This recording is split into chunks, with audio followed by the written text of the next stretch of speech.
बहुत महत्वपूर्ण दिन है। नरेंद्र मोदी जी के प्रधानमंत्री बनने के बाद उत्तर पूर्व को शांत और विकसित बनाने के लिए कई प्रकार के कार्यक्रम हाथ में लिए गए। इसमें सबसे बड़ा कार्यक्रम उत्तर पूर्व में शांति प्रस्तावित करना है।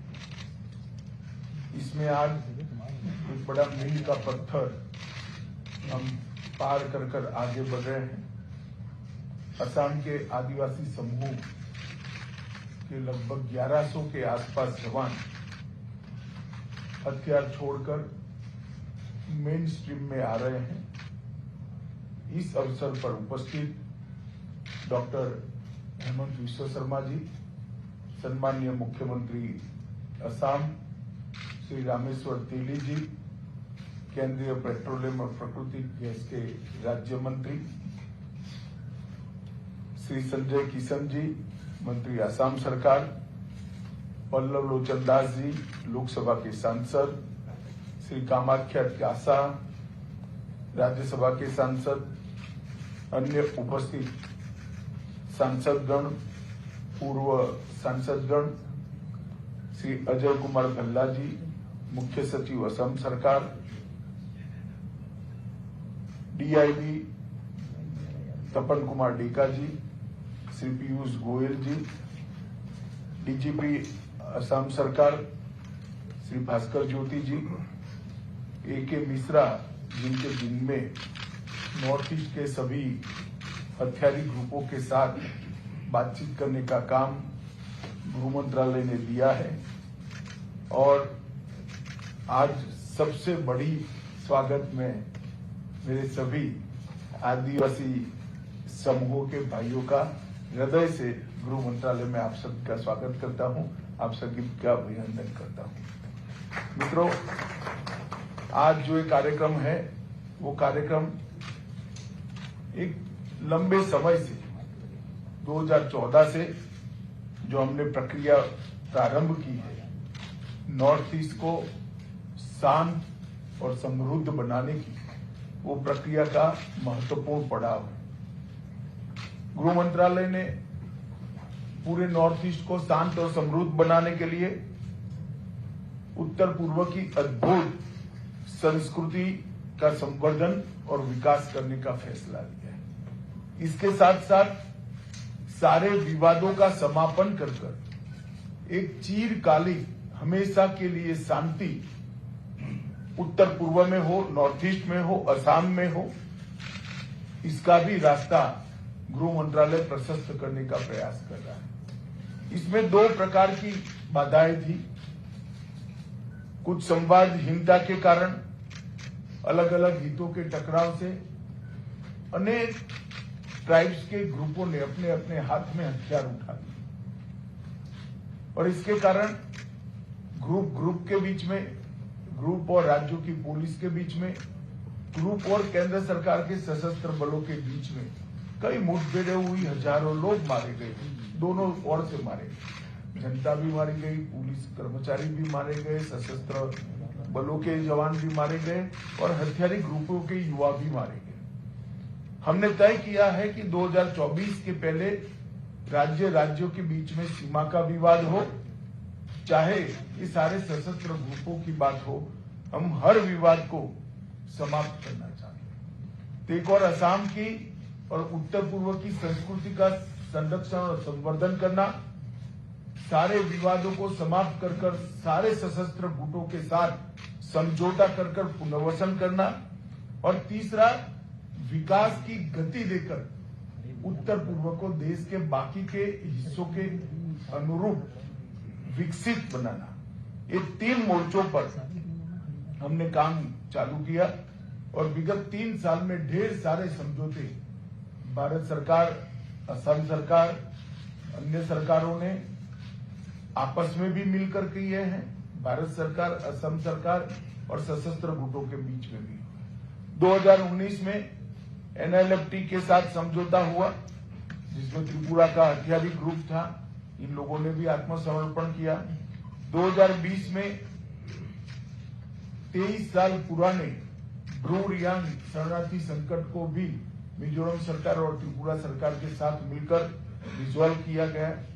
असम में 5 साल पुराना बोडो समस्या, जिसमें कम से कम 4000 लोग अब तक मारे गए थे, उसको 2020 27 जनवरी को हमने समाप्त कर दिया। लगभग 1600 कैडरों ने आत्मसमर्पण किया। असम के कार्बी क्षेत्र में लंबे समय से चल रहे विवाद को भी 2021 में समाप्त किया। लगभग 1000 से ज्यादा कैडर ने आत्मसमर्पण किया। असम मेघालय अंतर्राज्यीय सीमा का समझौता कर लगभग 2022 में 65% सीमा के विवाद को निपटारा किया। और आज इसका अगला पड़ाव है। मेरे सभी साथी आज मेन स्ट्रीम में आ रहे हैं। भारत सरकार के गृह मंत्रालय की ओर से, मोदी जी की ओर से और मेरे स्वयं की ओर से आप सभी का बहुत बहुत मन से मैं स्वागत करना चाहता हूं।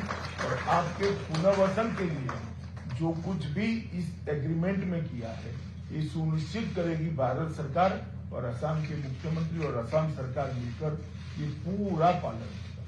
नरेंद्र मोदी सरकार का एक रिकॉर्ड है, जितने भी समझौते हमने साइन किए हैं वो समझौते के अब तक 93% काम समाप्त हो। तो आप लोगों को भी मैं भरोसा दिलाना चाहता हूं, आपने जो अकॉर्ड साइन किया है उसको लेटर और स्पिरिट में हम नीचे तक पहुंचाएंगे और इसका एक अच्छा परिणाम आए। असम में और नॉर्थ ईस्ट के अंदर काफी शांति बहाल हुई और इसके कारण असम के 60% क्षेत्र से हमने अपसपा को हटाने में सफलता प्राप्त की। अरुणाचल प्रदेश में सिर्फ 2 पुलिस स्टेशन में अपसपा बचा है। नागालैंड के 7 जिलों के सिर्फ 15 पुलिस स्टेशन में बचा है और त्रिपुरा और मेघालय अपसपा से संपूर्णपणे मुक्त कर दिए गए। मित्रों, आज हमने आपके साथ समझौते में राजनीतिक, आर्थिक और शैक्षिक आकांक्षाएं जो आदिवासी समाज के लोगों की है, इसको पूरा करने का जिम्मा भारत सरकार और असम सरकार ने लिया है।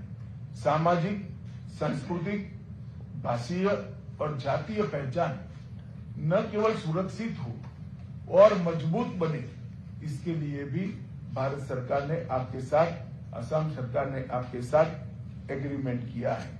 और चाय बागान और सारे गांवों के अंदर तुरंत ही त्वरित गति से केंद्रित विकास हो, इसके लिए भी वो दोनों सरकारें मिलकर हम प्रयास करेंगे।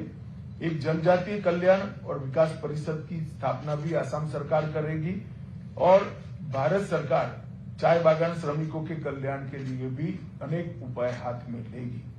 लगभग 1000 करोड़ रुपए का 5 साल का पैकेज एक क्षेत्र के विकास के लिए हमने जो तय किया है, 5 साल में उसको सुनिश्चित रूप से पूरा कर दिया जाएगा।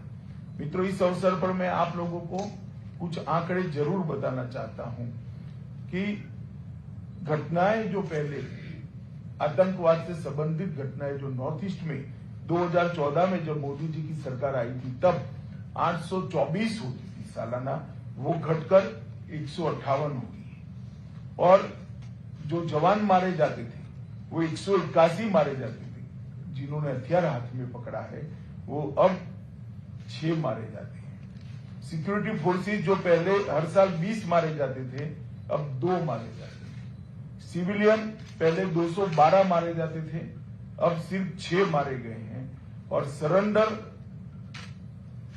ग्रुपों की संख्या लगभग 10,000 पार कर गई। 10,000 युवा मेन स्ट्रीम में आए हैं, ये बहुत बड़ी बात है। और लगभग 7,000 से ज्यादा हथियारों को भी सरेंडर किया गया है। एक बहुत बड़ी उपलब्धि नॉर्थ ईस्ट के विकास के लिए। हम चाहते हैं कि उत्तर पूर्व का सबसे बड़ा राज्य असम ड्रग फ्री हो, टेररिज्म फ्री हो, डिस्प्यूट फ्री हो और संपूर्ण विकसित हो। इस दिशा में मोदी जी के नेतृत्व में भारत सरकार और भारत सरकार का गृह मंत्रालय दोनों पुरजोर कोशिश के साथ काम में लगे हैं। मोदी जी ने हमें अष्टलक्ष्मी का एक विजन दिया है। उत्तर पूर्व के 8 राज्य भारत के विकास के लिए, भारत के अर्थतंत्र के लिए अष्टलक्ष्मी बनकर उभरे, इस दिशा में हम काम करेंगे। मैं आज फिर से आसाम के मुख्यमंत्री श्री हेमंत विश्व शर्मा जी और भारत सरकार के जो अधिकारी इसमें लगे थे, आसाम सरकार के जो अधिकारी इसमें लगे थे, और विशेषकर मेरे सब आदिवासी भाइयों बहनों का हृदय से धन्यवाद करता हूं कि आपने मेन स्ट्रीम में आकर अपने क्षेत्र को शांति और विकास से युक्त करने का एक बहुत बड़ा काम किया है। और अंत में फिर से मैं विश्वास दिलाता हूं कि समझौते की हर साइन की गई, दस्तखत की गई हर एक बात का पूर्णतया पालन हम करेंगे, ऐसा विश्वास दिलाकर मेरी बात को समाप्त करता हूं। वंदे मातरम।